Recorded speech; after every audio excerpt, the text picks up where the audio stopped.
السلام علیکم، آپ دیکھ رہے ہیں اجمل جامی آفیشیل۔ آج سوموار ہے 25 مئی 2026، جب صبح کے خصوصی ویلاگ میں آپ کو خوش آمدید کہتے ہیں۔ جو پچھلے 12 گھنٹوں میں ڈیولپمنٹ ہوئی ہے یہ بڑی افسوسناک، تشویشناک اور پریشان کن ہے، بالخصوص عالم اسلام کے لیے۔ امریکہ ایران ایک متوقع ڈیل تھی، ایک ڈکلیریشن کا امکان تھا، دستخط ہونے تھے، کوئی اعلان ہونا تھا، لیکن صورتحال یک دم بدل کے رہ گئی۔ واشنگٹن ڈی سی سے بھی، تہران سے بھی ایسی خبریں رات گئے موصول ہوئی ہیں جس کے بعد کہا جا سکتا ہے کہ ٹرمپ اب جن باتوں پہ اتفاق کر رہا تھا ان سے پیچھے ہٹ رہا ہے۔ لیکن اصل موضوع جس کے اوپر آج کے ویلاگ کا میں آغاز کرنے جا رہا ہوں وہ ڈر ہے، وہ خدشہ ہے جو بالخصوص پاکستان میں، عالم اسلام میں کسی حد تک پایا جاتا تھا کہ کسی بھی ڈیل کے بدلے ٹرمپ ان مسلم ممالک سے، بالخصوص سعودی عرب سے، پاکستان سے کیا مانگتا ہے، کیا چاہتا ہے، پچھلی کہانی کیا ہے، اس کے پیچھے چھپی کہانی ہے کیا۔ تو جس بات کا ڈر تھا وہ اب کھل کے سامنے آنا شروع ہو گئی ہے۔ گو کے سلسلے میں جن ممالک کا نام لیا گیا ان کی اسٹیٹڈ پوزیشن ہمارے سامنے ہے۔ ہوا یہ ہے کہ اب کہا جا رہا ہے کہ ایران کے ساتھ اگر ڈیل ہم کر لیتے ہیں تو بدلے میں سعودی عرب، قطر، پاکستان اور دیگر اسلامی ممالک، بالخصوص عرب ممالک اور دیگر اسلامی ممالک، وہ ابراہیم ایکارڈ کا حصہ بنے، ابراہیم معاہدہ جو ٹرمپ نے متعارف کروایا تھا اس کا حصہ بنے۔ اس سلسلے میں سینیٹر لنڈسے گراہم، جس کا میں اکثر ذکر کرتا ہوں، اور وہ جو ایکزیوز والا براک ریوڈ ہے، وائٹ ہاؤس میں ٹرمپ کا بڑا قریبی صحافی، اس کا جو خبر اس نے رات گئے دی بڑی ایکسکلوسیو، کہ در حقیقت جو ہفتے کو ٹیلی فون کال ہوئی ٹرمپ کی جانب سے، جس میں 5 مختلف مسلمان ممالک تھے، ان کے سربراہان سے بات ہوئی، پاکستانی حکام سے بھی، اس میں بھی ٹرمپ نے اس بات کا ذکر کیا ہے۔ ٹرمپ ڈیل سے پیچھے کیوں ہٹ رہا ہے اور یہ اچانک ابراہیم ایکارڈ کا ذکر کیوں آ رہا ہے، یہ سب سے سنسنی خیز معاملہ ہے۔ اور کل رات ہی ٹرمپ نے ایک ٹروتھ سوشل پر پوسٹ بھی کر دی، جس سے آپ اس بات کی سنجیدگی کا اندازہ لگا سکتے ہیں کہ یہ کیا واقعی مذاکرہ چاہ رہا ہے، ڈیل چاہ رہا ہے یا کچھ اور چاہ رہا ہے۔ یعنی ایک جہاز ہے، جہاز کے نیچے وہ پے لوڈ ہے، یعنی ایک بوم لگا ہوا ہے، میزائل، جس کے اوپر لکھا ہوا ہے، بڑی خطرناک عبارت لکھی ہوئی ہے کہ thank you for your attention to this matter. اس سے پہلے اس نے اے آئی سے ایک امیج کل رات لگایا تھا، کل دن کے وقت، جو صبح میں نے ویلاگ کیا شام کا، اس میں آپ نے دیکھا کہ ایران کی کشتیاں جل رہی ہیں، حملے ہو رہے ہیں ڈرون کے اور بیلسٹک میزائلوں کے، اور اس نے لکھا ویڈیوس کہ گڈ بائے۔ بڑی افسوسناک صورتحال سامنے ہے۔ لیکن میں ذکر کروں گا لنڈسے گراہم کا۔ اس کا ذکر میں نے جب بھی کیا تو بتایا کہ یہ پی ٹی آئی کے دور میں اس کو قائد اعظم میڈل دیا گیا تھا، تو ہمارے کچھ دوست پی ٹی آئی کے سے بڑا ناراض ہوتے ہیں کہ بھائی صاحب آپ کو یہ ضرور یاد ہے لیکن آپ کو جنرل کوریلا یاد نہیں ہے، جس کو موجودہ حکومت نے بھی بڑا آنر کیا، نوازا۔ تو بڑا سادہ سی کہانی ہے۔ ہر دور میں جو سینیٹر آپ کی مدد کرے گا Washington D C, White House پہنچنے میں، آپ اسے ہر حکومت جو ہے نوازتی ہے، لیکن ہم یہ بھول جاتے ہیں کہ اصل میں کیا لوگ ہیں۔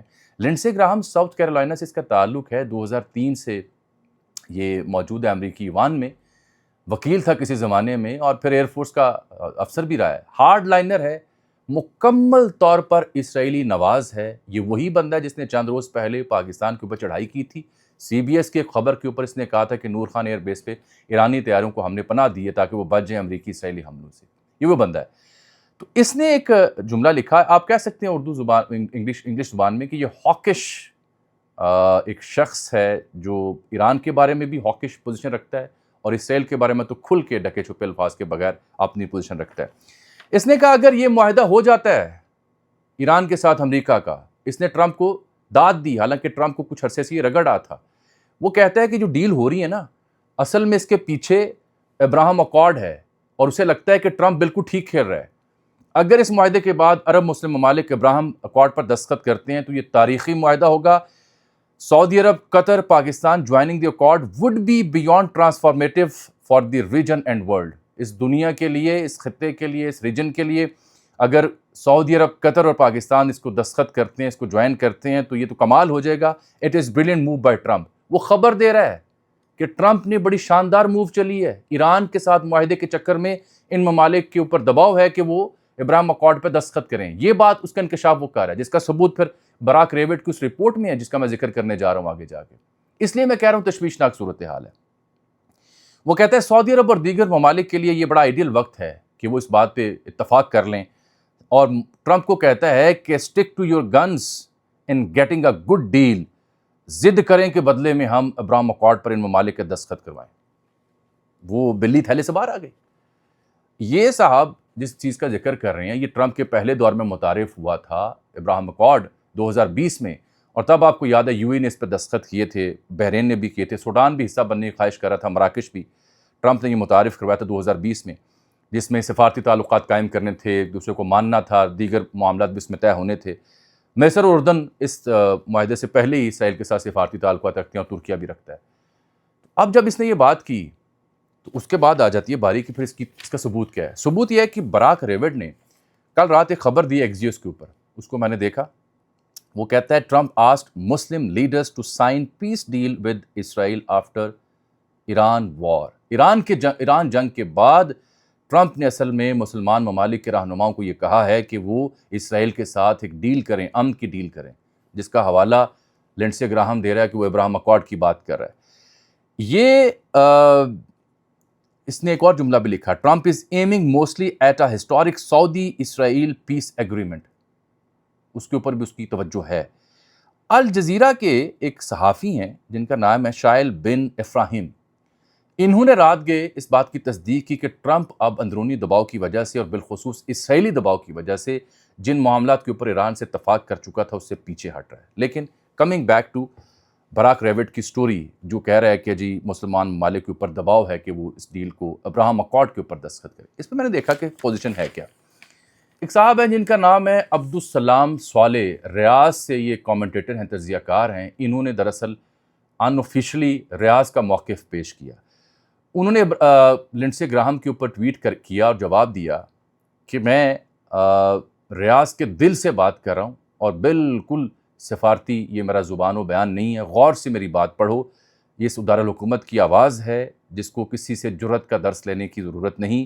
2020-26 میں ریاض نے 2 ریاستی حل کے لیے بین الاقوامی اتحاد کا آغاز کیا، 165 ممالک کی حمایت تھی۔ ہم فلسطینی ریاست کے اوپر سودے بازی پر یقین نہیں رکھتے، وہی فلسطینی ریاست قبول ہے جس کا دارالحکومت یروشلم ہو، وگرنہ آپ کی کسی بھی سبق یا کسی بھی ایسی دھمکی کی کوئی ضرورت نہیں ہے۔ ریاض آپ سے کچھ سیکھنے کے لیے اس کا متقاضی نہیں ہے۔ یہ ادھر سے جواب آیا۔ پھر میں نے چیک کیا پاکستان کی پوزیشن کیا ہے، کیونکہ یہ خدشہ تو تھا۔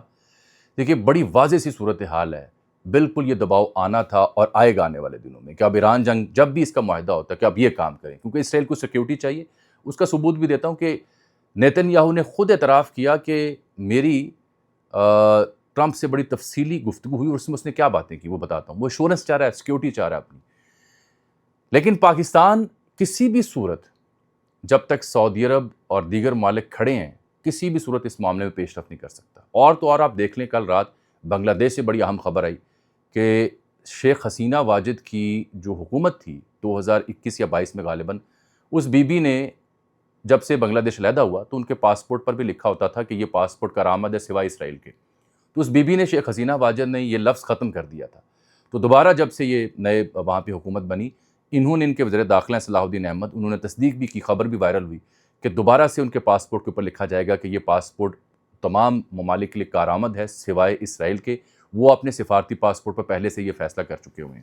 تو یہ ایک ڈیولپمنٹ اس بات کا متقاضی ہے کہ public at large can not accept it, یہ ناقابل قبول ہے، چاہے جتنی مرضی بڑی گیم کا آپ حصہ بن جائیں، جتنی مرضی بڑی کامیابی آپ سمیٹ لیں، ابراہم اکارڈ پہ سنگل ہینڈڈلی پاکستان جیسے ملک کا جانا تقریباً ناممکن ہے، تقریباً until unless کہ کوئی سعودی عرب یا دیگر کو ایسی ڈیل کریں جس کا ابھی تک امکان نظر نہیں آ رہا، کیونکہ ایران کا مسئلہ ابھی حل نہیں ہو رہا، فلسطین کے اوپر ابھی تنازع ہے، لبنان کے اوپر مسلسل بمباری کی جا رہی ہے، اور یہ بدبخت نیتن یاہو اس نے یہ دباؤ ڈالا ٹرمپ کے اوپر کہ جو ایران کے ساتھ اب معاہدہ کریں اس کی زبان و بیان میں تبدیلی کریں جس میں یہ مارجن رہے کہ میں لبنان کے اوپر سٹرائکس کر سکوں۔ اور یہ ایران کہتا ہے کہ ہماری ریڈ لائن ہے کہ اگر جنگ ختم ہوگی تو تمام ممالک میں ہوگی۔ اب میں آ جاتا ہوں 2-3 چیزیں مزید جو ہیں ان کے اوپر۔ ایک فاکس نیوز کی خاتون اینکر ہے میک انینی، اس نے کہا رات کے کوئی 12-1 بجے کہ 5-6 دن مزید لگیں گے اس معاہدے کے اوپر۔ وہ لکھتی ہے کہ میری جن لوگوں سے بات ہوئی انہوں نے مجھے بتایا کہ we are not there yet on a deal, we are not going to sign a deal today اور ٹمارو، 5-6 دن مزید اس میں لگ سکتے ہیں۔ پھر میں نے دیکھا کہ باقی لوگ کیا لکھ رہے ہیں۔ علی ہاشم ہیں الجزیرہ سے، یہ مسلسل اس جنگ کے اوپر کوریج کر رہے تھے اور خبریں دے رہے تھے، ان کو میں نے بڑا کلوزلی دیکھا ہے، بڑی ذمہ دار رپورٹنگ کرتے ہیں۔ یہ ایرانین حکام کے حوالے سے بتاتے ہیں کہ واشنگٹن ہیز ریٹریٹڈ ان کی میوچول انڈرسٹینڈنگ، جن اہم ترین مدعوں پر اتفاق رائے تھا اس سے پیچھے ہٹ رہا ہے واشنگٹن ڈی سی یعنی ٹرمپ سرکار. اور پھر الجزیرہ نے بتایا کہ Trump says he has instructed the negotiators not to rush into a deal with Iran since time is on our side. وقت ہمارے ساتھ ہے، جلدی نہ کریں، فوراً دستخط نہیں کرنے. بلاکیٹ جاری رہے گا، یہ سب سے خطرناک خبر ہے، کیونکہ ابتدائی معاہدے کی جو چند ایک شقیں تھیں اس میں یہ تھا کہ نیول بلاکیٹ ختم ہوگا، آبِ ہرمز کھلے گی. اب وہ کہہ رہا ہے کہ بلاکیٹ ہم جاری رکھیں گے. کب تک؟ جب تک an agreement is reached, certified and signed. جب تک ایک معاہدہ اس پہ اتفاق ہو نہیں جاتا، اس کی تصدیق نہیں ہو جاتی، اس کے اوپر دستخط نہیں ہو جاتے، تب تک نیول بلاکیٹ جاری رہے گا. یہ اس بات کا ثبوت ہے کہ واقعی گڑبڑ ہو چکی ہے پچھلے 24 گھنٹوں میں. جو دو اہم مدعے ہیں وہ کیا ہیں؟ دا میکنزم فار انفریزنگ ایرانین ایسٹس. جو ایران کے ایسٹس مجمد ہیں اس پہ امریکہ لچک دکھانے کو تیار نہیں، انٹرنلی بڑا دباؤ آ رہا ہے. اسی لیے ٹرمپ نے ایک ٹویٹ بھی کیا ٹرو سوشل پہ، وہ پڑھ کے سناتا ہوں. اور پھر the scope of cease fire in Lebanon. لبنان کے اوپر میں بات کر چکا ہوں کہ اس کے اوپر اتفاق نہیں ہے. یہ نیتن یاہو کا ٹیلی فون کال تھی جس نے اس بات پہ دباؤ کو بڑھایا ہے، بالخصوص ٹرمپ کے اوپر اس نے دباؤ ڈالا ہے اس کال کے حوالے سے. یہ اس نے خود اپنے ٹویٹ میں کو 9 بجے رات کو نیتن یاہو نے بتایا ٹویٹ کر کے کہ میں نے لاسٹ نائٹ ٹرمپ کے ساتھ گفتگو کی ہے، اور جو ایم او یو ہے جس میں reopening of Strait of Hormuz ہے اس کے اوپر بات کی ہے، اور جو مذاکرات ہو رہے ہیں اس کے اوپر بات کی ہے. اور ٹرمپ کا شکریہ کہ وہ اسرائیل کی حمایت میں ہے، اسرائیل کی سیکیورٹی کے لیے فکر مند ہے، اور شولڈر ٹو شولڈر ہم لڑے ہیں ایران جنگ میں. ایک بات طے ہے کہ ہم نے جو اتفاق رائے کیا فون پہ کہ ایران کے ساتھ جو بھی حتمی معاہدہ ہوگا اس میں جوہری سسٹم ان کا ختم کیا جائے گا. This means dismantling Iran's nuclear enrichment sites and removing its materials. یعنی تمام جوہری تنصیبات کو ختم کیا جائے گا اور یورینیم کو وہاں سے نکالا جائے گا. یہ نیتن یاہو خود اعلان کر رہا ہے کہ میرا ٹرمپ کے ساتھ جو گفتگو اس کا کرکس یہ ہے. اس لیے مجھے لگتا ہے گڑبڑ ہو چکی ہے اور شدید ہو چکی ہے. ٹرمپ نے خود کیا کہا؟ if I make a deal with Iran, it will be good and proper, not the one جو اوباما نے کی تھی. میں اگر ڈیل کروں گا تو وہ اچھی ہوگی، زبردست ہوگی، جیسے اوباما نے کی تھی اس کو تو وہ رگڑتا ہے ہر اپنی ٹویٹ میں، ہر گفتگو میں، ویسی بالکل نہیں ہوگی. our deal is exact opposite but nobody has seen it. کسی نے یہ ڈیل نہیں دیکھی اور نوز کسی کو معلوم نہیں ہے. it is not even fully negotiated yet. اس پہ ابھی مکمل مذاکرات بھی نہیں ہوئے. so don't listen to the losers. ان کی بات نہ سنیں جو لوزرز ہیں، جو ٹرمپ کے مخالف ہیں، ناقد ہیں اور وہ کرٹیکل ہیں اس سلسلے میں. I don't make bad deal. میں بری ڈیل نہیں کیا کرتا. ایک صاحب ہیں CNN کے اسکاٹ جیننگز، یہ اصل میں تو ریپبلکنز کے مشیر ہیں. یہ لکھتے ہیں کہ میں نے کل رات ٹرمپ انتظامیہ کے ایک ایسے بندے سے بریفنگ لی جو ان مذاکرات کا حصہ ہے، اور اس نے بتایا کہ U S is not giving Iranians money for nothing. کسی صورت میں ایران کو رقم نہیں دی جائے گی جیسے اوباما نے دی. Iran deal is not done. یہ نہیں ہوئی. 95% معاملات ابھی بھی ہینگنگ ہیں. آج کوئی ڈیل نہیں ہوگی، کوئی دستخط نہیں ہوں گے، بلکہ کئی دن لگ سکتے ہیں. کچھ لینے کے لیے ایران کو یورینیم دینا ہوگا اور آبِ ہرمز کو کھولنا ہوگا. پھر اگلا مرحلہ شروع ہوگا جس میں 30 یا 60 دن کی کہانی آتی ہے کہ جی 30 اور 60 دن میں بیٹھ کے آپ تصفیہ طلب معاملات کے اوپر بات کر لیں. پھر میں نے ان چیزوں کا جب جائزہ لیا کہ یہ کیسے پٹاری کھلی اچانک. نیتن یاہو کا فون، لنڈسے گراہم کا وہ ٹویٹ، ایکسیوس کے اوپر براک ریوٹ کا وہی بات کہ مسلمان ممالک کے اوپر یہ دباؤ. یہ ہوا کیا ہے؟ تو اس سلسلے میں پھر خبر گزری جو فائنینشل ٹائم نے چھاپی. فائنینشل ٹائم کہتا ہے کہ اصل میں ریپبلکنز کے اندر جو ہارڈ لائنرز ہیں، سخت کی موقف رکھنے والے لوگ ہیں، وہ حرکت میں آئے. جس کی مثال میں نے آپ کو کل سنائی تھی جب مائک پومپیو نے ٹویٹ کیا تھا، اور اس کو دیکھا دیکھی کئی ایک ہارڈ لائنر جو ریپبلکنز تھے انہوں نے ٹرمپ کے اوپر تلواریں سیدھی کر لی کہ یہ کیا ڈیل کر رہے ہو، ایران کو تو آپ فتح ہی آپ کر رہے ہیں. ولی نصر نے بھی لکھا تھا بعد میں کہ یہ تو ابھی تک کے جو خد و خال ہیں ڈیل کے، اس سے لگتا ہے کہ یہ تو ایران کی فتح ہے. تو جیسے ہی اس کے اوپر not only from with in the Republicans but I must سے کہ ایکولی فرام دی اسرائیلین لابی، کیونکہ یہ لنڈسے گراہم ہو یا یہ جیننگز ہو یا دیگر لوگ جن کا میں ذکر کر رہا ہوں، یہ بڑے ہارڈ کور پرو اسرائیلین لوگ ہیں، ان کے لابیسٹ ہیں.